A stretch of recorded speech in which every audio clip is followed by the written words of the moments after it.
Hello, my name's Emma Hart. I'm one of the partners in the family team at Keystone Law, and I am, as well as being a solicitor specialising in family law, I'm also a mediator and collaborative practitioner. I trained as a mediator and a collaborative practitioner probably now almost 30 years ago, and prior to being at Keystone Law, I was at LXU Fisher Phillips. Anyway, today I'm going to talk to you about non-court dispute resolution in practice and how we can all work as family lawyers with non-court dispute resolution, NCDR. So I'm just going to start by explaining a little bit about these changes to the family procedure rules that came into effect on Monday, the 29th of April last year. So in summary, the changes do a number of things.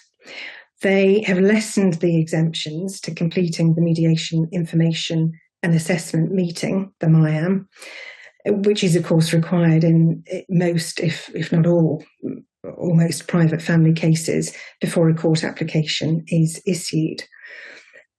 The changes require the parties now to update the court by filing open statements of their position on an attempt to make use of non-court processes. The changes also impose duties on the court to scrutinise compliance with the rules to ensure that opportunities to settle matters haven't been overlooked. And that's really important because there was a case actually last year on that, which I'll come on to in a moment. And also, these changes provide the court with powers to impose adjournments of hearings to encourage the take-up of non-court options and bring into sharp focus the prospect of cost orders for breach of these rules.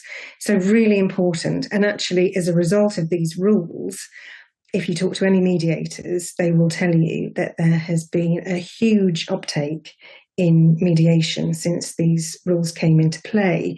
And that's largely, I think, because everyone is very concerned about the prospect of having cost orders made against them in cases.